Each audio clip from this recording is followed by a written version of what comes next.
The road to Kasachi National Forest was the kind that swallowed sound. Tall pines closed in on either side of the RV, their trunks rising like black pillars against the dimming sky. The radio had stopped working an hour ago, leaving only the hum of the engine and the occasional crunch of gravel under the tires. Haley sat by the window, camera in her lap. She'd wanted this trip for months, a quiet weekend away from the noise of Baton Rouge, from Marcus's late-night phone calls, from the static of city life. The forest had looked peaceful in the photos online. Now it looked like something waiting. "Looks like we're the only ones out here," Marcus said, trying to sound casual. His reflection in the windshield looked pale, the light from the dashboard painting his jawline in cold blue. "Perfect for you, right? No distractions." Haley smiled faintly. "Perfect," she said, though her voice lacked conviction. The trees outside seemed to lean closer as they drove, branches creaking like whispers caught in the wind. By the time they reached the campsite, dusk had settled. The air was still, heavy with the scent of pine and wet earth.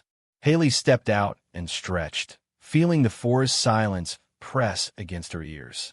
No crickets, no birds, just the far-off sigh of wind moving through the trees. Marcus busied himself leveling the RV. "You know, I read somewhere this forest used to be Choctaw hunting grounds," he said. "They said spirits guard the land." Haley shot him a look. "Don't start with ghost stories. You know I hate that." "Hey, I'm just saying, every place has its legends." She turned away, focusing her camera on the tree line. The lens caught something strange, an odd shimmer between the trunks like heat rising off asphalt. When she blinked, it was gone. They set up camp as night thickened. The fire pit crackled weakly, throwing long shadows across the clearing. Haley roasted marshmallows while Marcus fiddled with his phone, trying to get a signal. Every so often, he frowned at the screen and muttered. "Nothing," she asked. "Nothing. Not even GPS." "Maybe that's a good thing," she said, though the unease in her stomach told her otherwise. At 3:02 a.m., Haley woke to the sound of howling. It wasn't far, maybe just beyond the tree line. At first, she thought it was coyotes, but there was something off about the sound. It rose and fell like a human voice caught mid-scream, then cut off abruptly, leaving silence so thick it rang in her ears. She nudged Marcus awake. "Do you hear that?"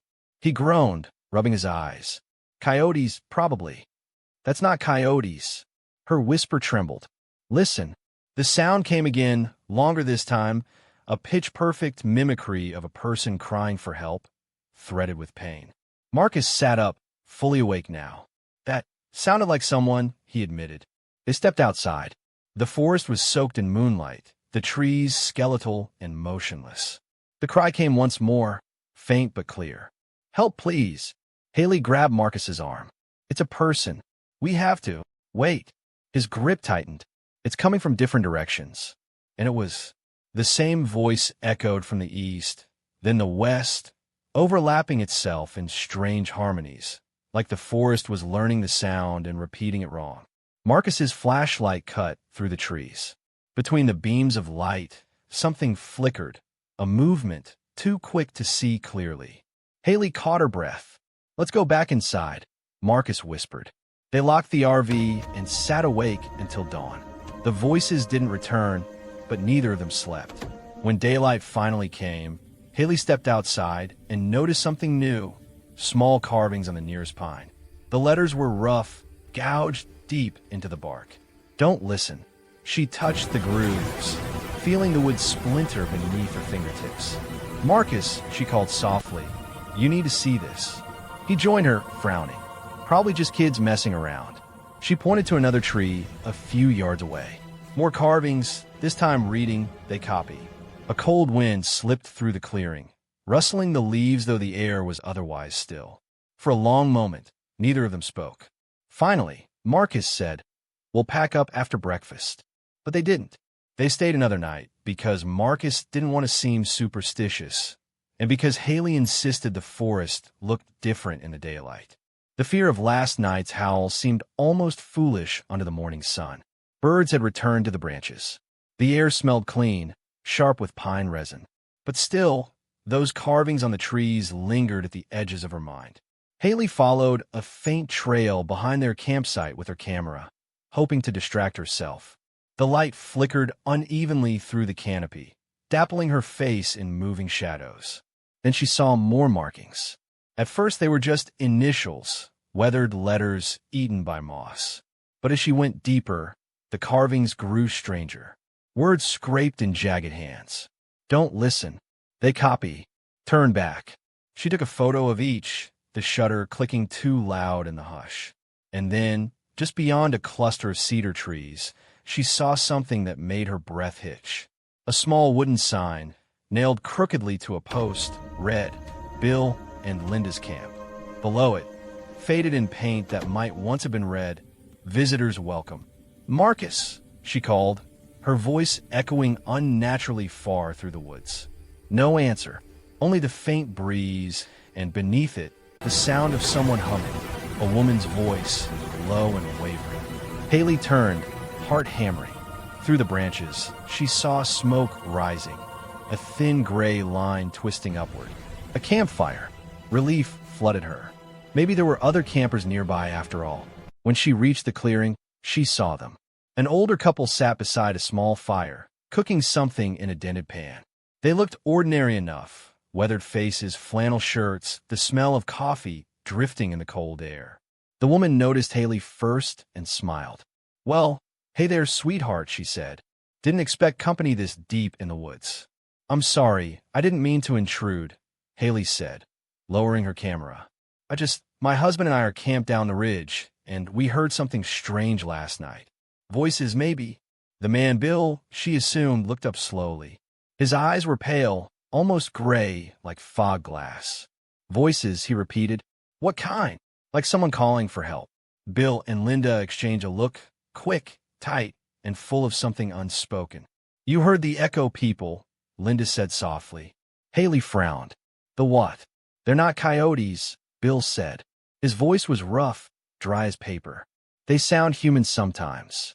Sometimes they are. Haley gave a nervous laugh. Are you saying ghosts? Bill shook his head. Not ghosts. Not living either. There's something in between. They mimic what they hear. Voices, laughter, even crying. You go looking for them, they start sounding like you. Linda reached for Haley's hand, her skin cold and papery. They learn your voice fast, she whispered. If you hear yourself calling from the trees, don't answer. A chill crept up Haley's neck. She gently pulled her hand away. That's just a local legend, right? Bill looked toward the tree line, his jaw tight. You think these trees are empty? People get lost here every year. They don't always stay lost. Sometimes they come back, but not the same. The wind shifted. For a second, the fire guttered, spitting sparks into the air. The smoke smelled suddenly wrong, wet and sour like burnt hair. Haley stepped back. I should get Marcus, she said. He'll want to meet you. Bill nodded, though his smile didn't reach his eyes. We'll be here. Don't go too far off the path. Haley turned and hurried back the way she'd come. But when she returned to the RV clearing, Marcus was gone. His coffee mug still sat on the picnic table, half drunk. His jacket hung on the chair. But there were footprints, his boots, leading into the trees behind the RV. She called out his name. Marcus. From somewhere deep in the forest came his voice. Haley, over here. Relief flooded through her chest. She ran toward the sound, pushing through brush and low branches. Marcus, she shouted. Don't scare me like that. But then she heard it again, from another direction. Haley, over here. The same words, the same tone. Two voices calling at once, one closer, one farther, both Marcus. Her feet froze. Her breath came short and shallow. The forest seemed to lean in, listening. The second voice spoke again, closer now, almost beside her ear. Haley. She turned, and no one was there. When she finally made it back to camp, Marcus was standing by the RV, pale and sweating. Where did you go? She demanded. I should ask you the same thing, he said. I woke up and you were gone. Then I heard you calling me. Her stomach dropped. I wasn't calling you. They stared at each other, the weight of it settled in. Somewhere in the distance, a voice echoed faintly through the trees, perfect in pitch and cadence. Haley, it whispered. By the time twilight bled through the branches, Haley and Marcus knew they weren't alone, not in the usual way. The woods seemed to breathe now, each gust of wind carrying faint murmurs too layered to be simple echoes.